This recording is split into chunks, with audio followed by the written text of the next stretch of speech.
I'm on K Street right now, not that far from the White House. Everything around is boarded up, and it is eerily quiet the day before the inauguration. And it's chilling, not just because it's kind of cold outside, but you know, as a journalist, you can get kind of jaded about the world, and about your country. But, nothing can really prepare you for seeing this place, which is supposed to be a beacon of light around the world, of openness and transparency and peaceful transfers of power. And you can't even walk around the nation's capital without security badges.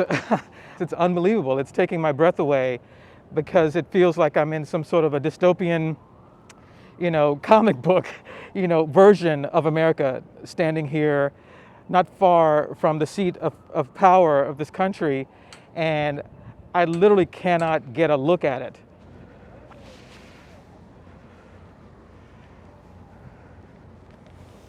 It's really creepy to be out here.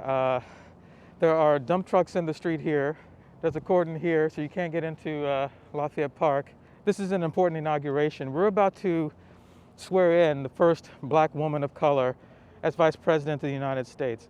The United States doesn't get a lot of moments like this. We haven't allowed ourselves to have a lot of moments like this. We got Barack Obama, basically, and that's it. So the idea that I've made this trip across the country and then up through the South, talking about how America keeps failing to redeem itself for its sins when it comes to race and who belongs, who doesn't.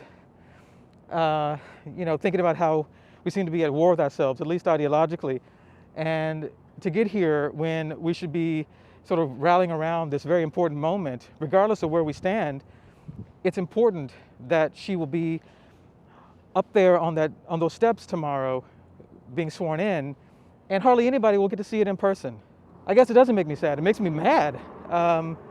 And as a journalist, we're always trying to sort of suck it up and just do our jobs and play the role of the cool observer. And I don't know how you can stay cool when you are in your nation's capital and there's nobody around and nobody to help celebrate one of the few things in this country that we do that shows that we're better than our worst impulses.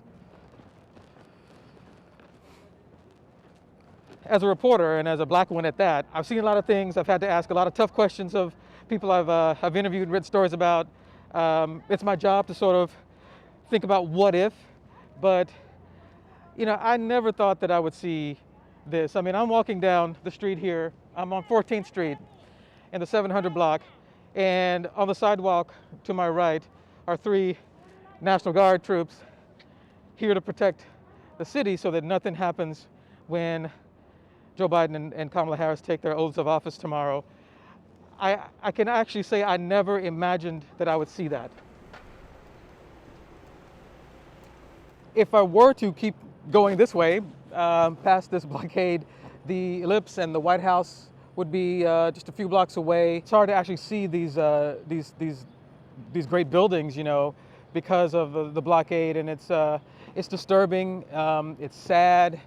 It's infuriating. I mean, there's all kinds of emotions that sort of come to the surface when you're walking around here and all the streets are blockaded and you got to show an ID and what should be a sort of a moment of celebration for the country, at least a moment for us to respect the peaceful transfer of power, and it's all sort of muddled and marred.